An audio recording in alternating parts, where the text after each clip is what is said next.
And we're going to break away from this recorded program, get you live to the White House, where President Trump is about to take part in a prison reform summit. Live coverage now here on C-SPAN.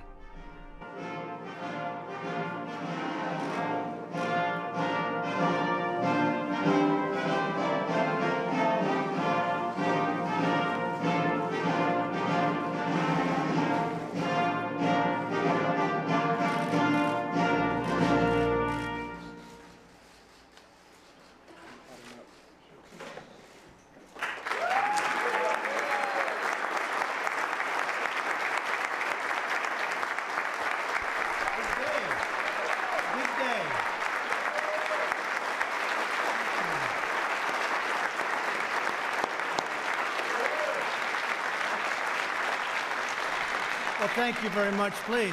Thank you. We are very honored to be joined by our incredible Vice President, Mike. Please stand up, Mike. Mike Pence. Today we're here to celebrate the truly extraordinary bipartisan, that's a very pleasant word, that's a pleasant word, achievement of the First Step Act, very important. This landmark legislation will give countless current and former prisoners a second chance at life and a new opportunity to contribute to their communities, their states, and their nations. And that's what they're doing. Many distinguished, that's true.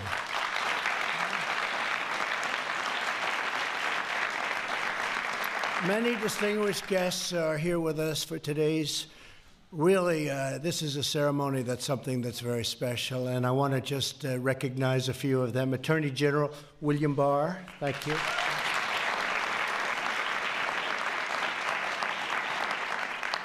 A man doing a great job, Secretary Alex Acosta. Where's Alex?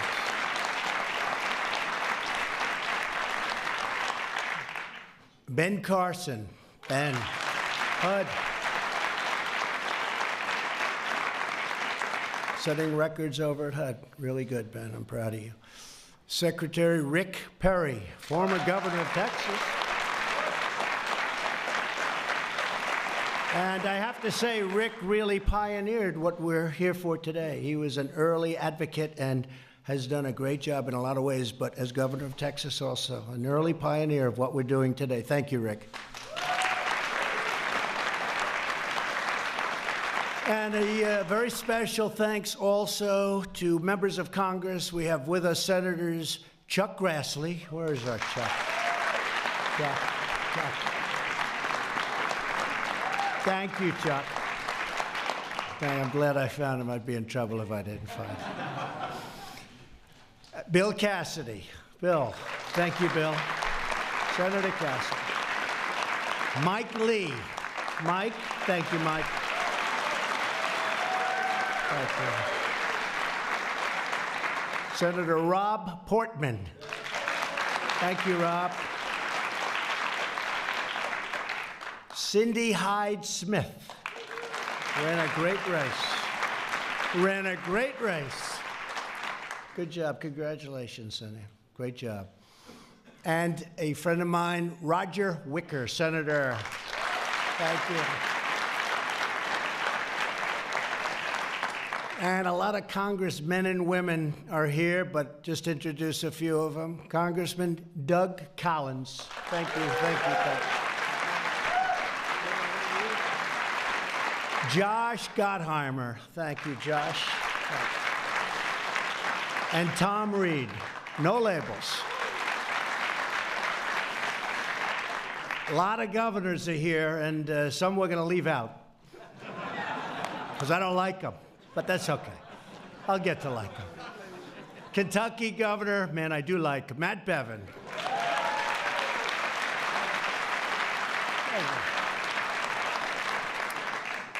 An incredible guy, a friend of mine and all of us for a long time, and he's going to be leaving the governorship one day soon, and we're not going to be happy about that at all.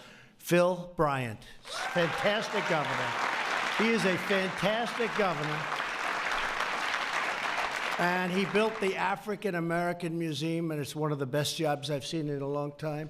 A lot of money, but under budget and ahead of schedule, right, Phil? And he was proud of that. You don't see that often in government. North Dakota Governor Doug Burgum.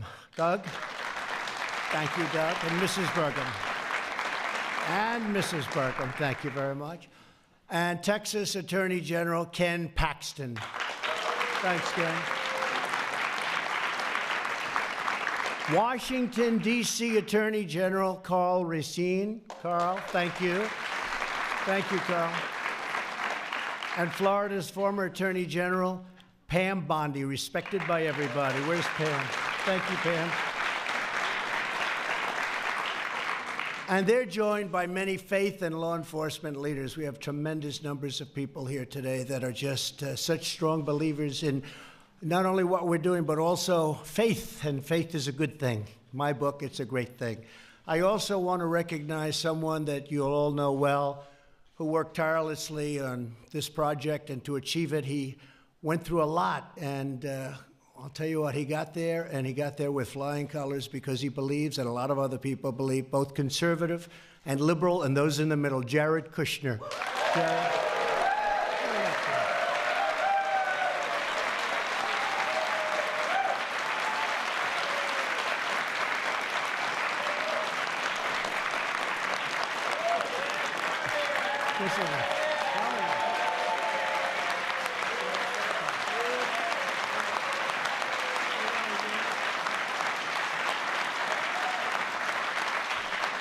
And he did not want me to do that because I saw this beautiful line, and he didn't want it, but other people did. They insisted that I do it, and it was real easy. But, you know, Jared had a very easy life. He was doing phenomenally in New York, and everything he touched is turned to gold. And then one day he said, I want to come down and I want to have peace in the Middle East, and I want to do criminal justice reform, and I want to do all these wonderful things. And his life became extremely complex. And he wouldn't trade it. I don't think he'd trade it because what he's doing is incredible. And he is doing great in the Middle East. I think you're going to have someday, before we're finished, I think you're going to have something very important signed. And I hope so. You're doing a great job. Thank you.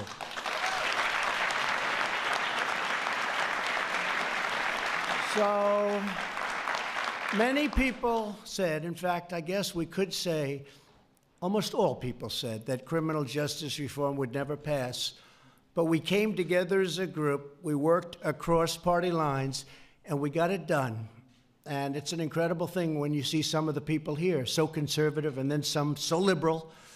And we just have a lot of great people. They came together, they knew it had to be done. As president, I pledged to work with both parties for the good of the whole nation, and that's what it is. It's for the good of the whole nation, and it's something that is so important to me in terms of this and lots of other things. And it's happening slowly but surely. It's all happening. The more I met and spoke with those involved in our criminal justice system, the more clear it became that unfair sentencing rules were contributing to the cycle of poverty and crime like really nothing else before. It was time to fix this broken system, and it's a system of the past, and to improve the lives of so many people. And you look at the safety and all of the things that are happening now as a result of the first step. As an example, nonviolent prisoners will have opportunities to participate in vocational training, education, and drug treatment programs. When they get out of prison, they will be ready to get a job instead of turning back to a life of crime. Right?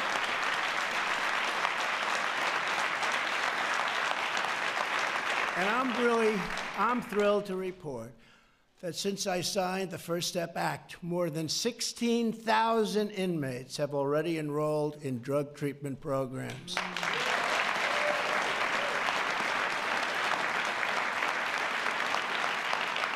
And my administration intends to fully fund and implement this historic law. It's happening, and it's happening fast, and it's a lot for some people to understand, and as soon as they understand it, they say, wow, why didn't we do this a long time ago? And some of the great governors that are here with us today have already implemented it, and they were a step ahead, and now they're going a step further. and I want to just congratulate them. And these are states that I won't name because I don't know if I should be naming them, but these are states that you wouldn't think necessarily would be at the forefront of criminal justice reform. You understand that. Thank you. The First Step Act serves as a model for criminal justice reform as the state level and all over the state level, all over every aspect of what we do, and throughout many states that are following our lead and already moving similar legislation forward. Many of them are, including Arizona, Florida, Illinois, Missouri, and Mississippi. The First Step Act also ensures that those in prison are placed closer to their families and home communities so they can have that communication that they need, greatly easing their return to society. It's really important. Really important. And finally, the law rolls back provisions of the 1994 Clinton crime law that was so devastating to so many and that disproportionately impacted the African American community. Nobody believes how much, and now they understand it. In less than 4 months, more than 500 people with unfair sentences have been released from prison and are free to begin a new life.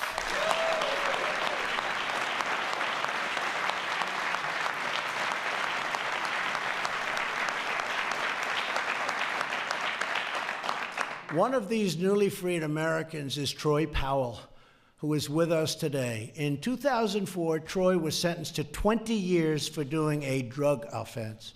During his 15 years in prison, he took courses and worked as an electrician, and he got really good at being an electrician, really good. In fact, if you ever lose your job, come see me. I need electricians. We could use them right here in the White House, Troy. You want to know that? In February, Troy was released under the First Step Act. 9 days later, he was hired at Boone Lumber Company in Lenoir, North Carolina. And now Troy is saving, and really saving, a lot of money because he's doing well. You know, our economy is helping a little bit, Troy, I'll tell you. But he's saving money to buy a home, and he's got one in mind, one particular home in mind. He'll get it. I have no doubt about it. So, Troy, congratulations. Thank you very much. Thank you very much. Thank you. You want to say a couple of words? Yeah, sure. He didn't know about it.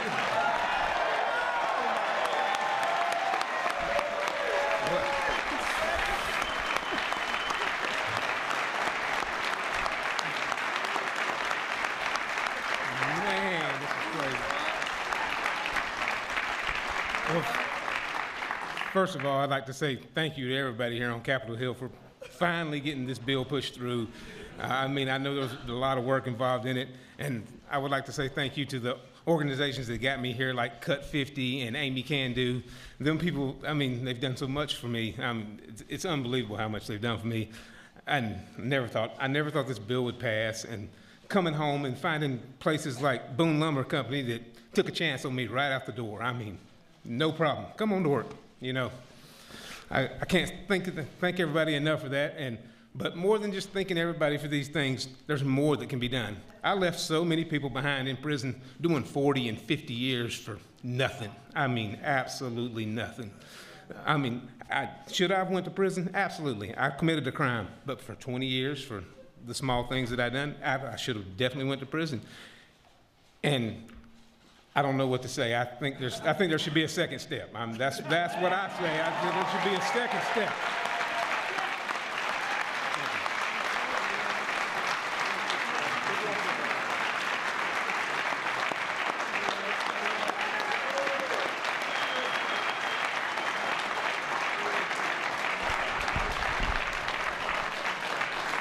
Now, could I have said it better than that?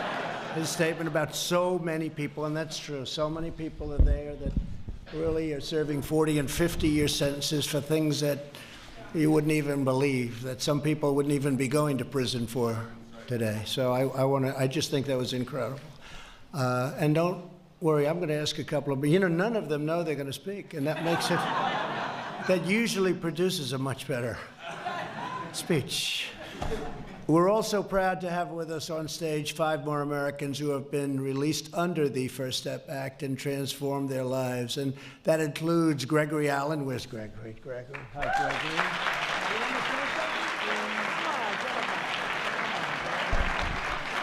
Gregory. Mine is real short. 2 months ago, I was in a prison cell, and I'm in the White House. Let's continue to make America great again.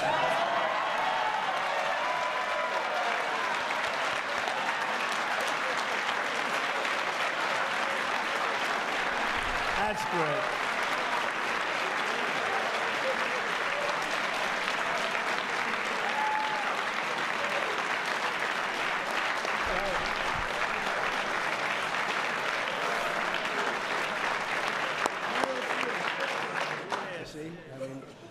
And you know what? The people of our country feel the same way as the Absolutely. Yes. They do. They feel it. Yvonne Fountain. Yvonne, thank you very much. Thank you very much, Yvonne. Oh, she wants to come up? Come up, Yvonne. She wants to come up. Come on, Yvonne. Thank you so much. God bless you. I love Thank you. I just want to say I am so grateful. First, I want to thank God because God got me through a lot in prison. Yes, I went to prison. I did my time. I was good the whole time. I worked. I stayed out of trouble. I programmed. I did what I need to do. When y'all passed this, I could have fell through the floor because I had been waiting for years and years for them to pass that mandatory minimum. That's a hard thing. But I'm grateful. I thank everybody who put their hands in it, all the hard work, and I really thank you for signing that bill. Yeah. When you signed it, I could have went through the floor. Thank you so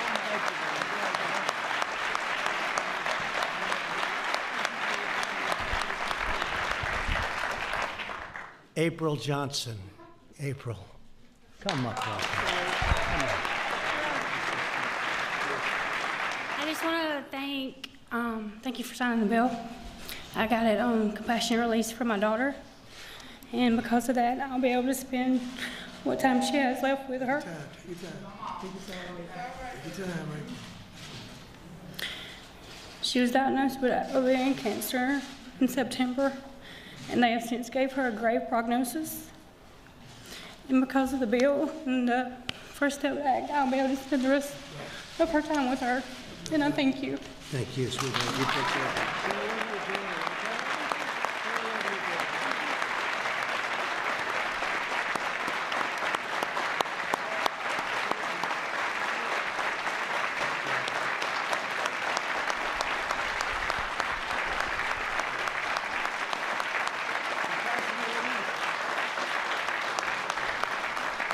Thank you very much. Beautiful. Catherine Toney. Catherine, I thought that was you, Catherine. Come. Good evening, everyone. First of all, I would like to thank God. Then I would like to thank the President for signing the bill. I also would like to thank Jared. I'd like to thank Van Jones, Jessica Jackson, Cut 50, Amy Pova. I would also like to thank Harry Jackson, Bishop Harry Jackson. He's been great through my release.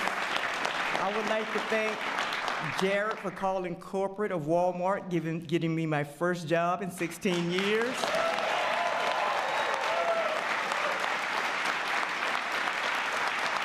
I would also like to thank Becky, which is here. Ms. Becky, could you please stand up, Becky Settler? She has worked with me since I've left the White House the first time, getting me this job at Walmart, which Jared reached out to them. And I just want to thank everybody, both parties. And what I have to say is, I feel as if the First Step Act need to be fully implemented, and it needs to be fully funded in order to make this step work. It's so many people that we left behind that needs the same opportunity that we on this stage have. And if they had the full funding that this step need, it would be many of us on this stage. So I just want to thank everyone, and God bless you all.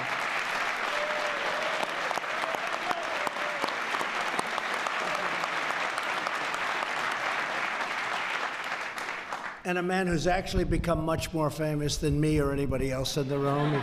His story is an incredible story, and it's been inspiring. And I'd just like to introduce quickly Matthew Charles. Matthew.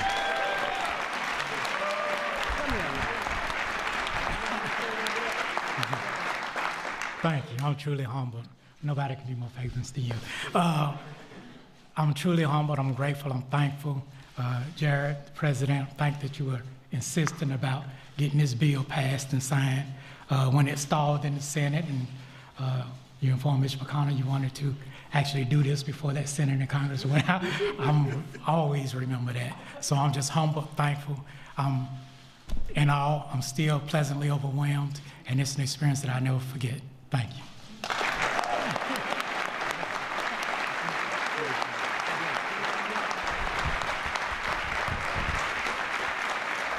And I want to thank you all, and a woman who I think is a terrific woman and spokesman, and I've watched her, and we helped her a little bit. She was in jail for a long time, and she had a long time to go. And I'd like to say, is Alice here? Where's Alice? Where's come up here, Alice. Alice Johnson. Alice Johnson, come.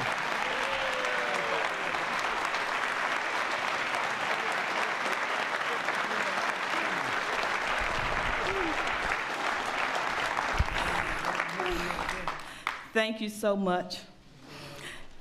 First of all, everyone knows me. I have to thank my Lord and Savior, Jesus Christ, first. And I want to thank our incredible president, President Donald John Trump. I just told him I finally get a chance to hug you and properly say thank you for believing in me.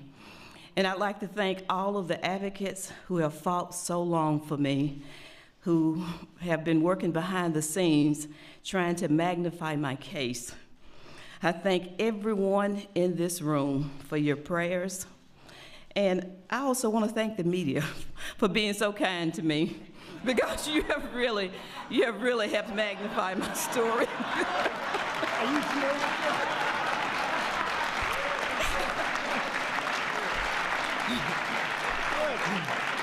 But thank you. I'm an example of a woman who has been given a second chance in life. There are so many others who deserve that same second chance. And so I'm grateful for platforms like this, for events like this today, that magnifies that need. Because somehow, when you see a face, when you see another human being like me, who has been separated from their family almost 22 years, that changes things, that changes heart. God bless you, and God bless America.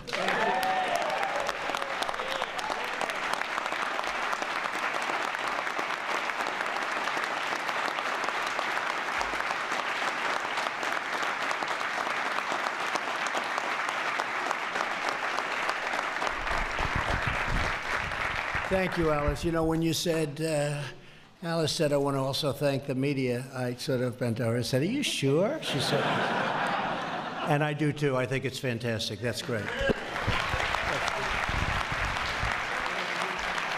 And a couple of people, Van Jones, please stand up, please.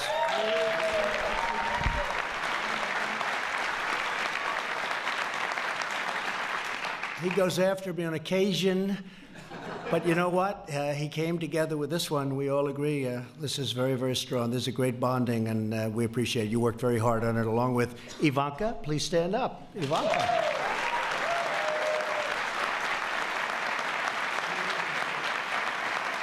And Charlie Kirk, stand up real fast. And Matt Schlapp, stand up real fast. You guys. Now, that's an example of seriously conservative people, and they're totally into it, right? I mean, so many, so many. So to recognize the dignity and the potential of every American, I've designated April as the Second Chance Month, and we have a beautiful certificate coming.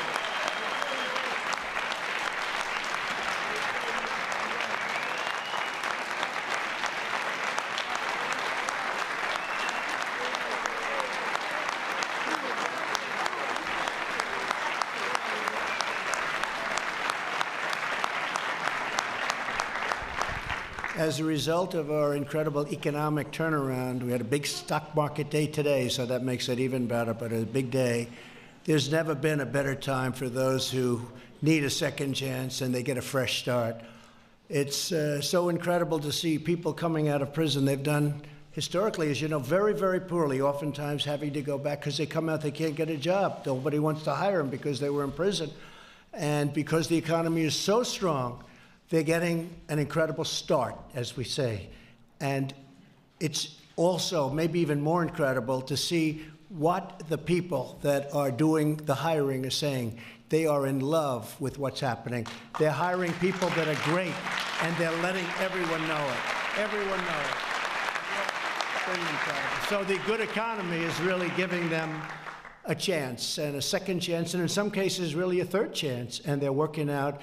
I can't say everybody, but the word is that it's been terrific. It's been just terrific. Employers all over the country are helping out, and Walmart has been a big factor. Ivanka, I know that was through you, and other of the major companies, but also smaller companies, and the results are incredible. They're just really good, and we're very, very happy about that. So congratulations to everybody in the room.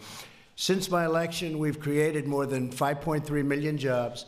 Unemployment has reached the lowest rate in more than 50 years. Last year, a record 73% of new jobs went to people who were out of the labor force, totally out, and now they're coming off the sidelines and going back to work.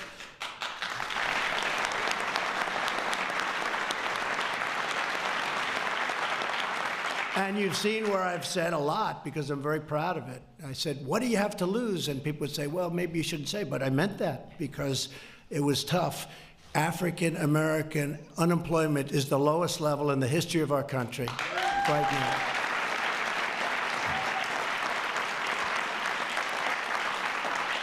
And that goes for Hispanic American, Asian American. Women are very close. Women are at a 64-year low.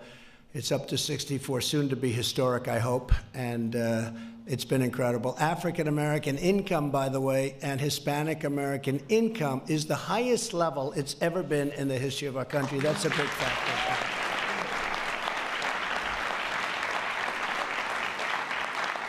But to take advantage of everything, those with criminal records still face many barriers toward gainful employment. When Catherine Toney was released in February, she had difficulty finding work due to her past record. She applied to the local Walmart in Daphne, Alabama. As part of our pledge to America's workers, Walmart is looking to change its hiring practice. It has already started very strongly and is hiring a lot of great people, and some are getting a second chance and some are getting a little bit more than that. And I want to thank Walmart, and I really want to thank some of the big companies of our country. They're doing an incredible job. What they're doing is, I think even if you go back, Van, 5 years, 10 years, you go back just a short while ago, nobody would believe what's happening with respect to exactly what we're talking about today. Very few people would believe it. So we're very, very proud. They interviewed Catherine. They were really impressed by her resolve, her ability to speak so beautifully. She'll probably end up running for office. And 2 weeks ago, she began her first day in the job, and I have no doubt she's going to be very successful, and she'll do a terrific job. So, Catherine, we can't wait to see you and all that you achieve over what will be a long, long life, and we appreciate it very much. We appreciate it very much. We look forward to that. Americans with criminal records are unemployed at rates up. We're going to break away from the president and get you live back to the floor of the House. 2 votes on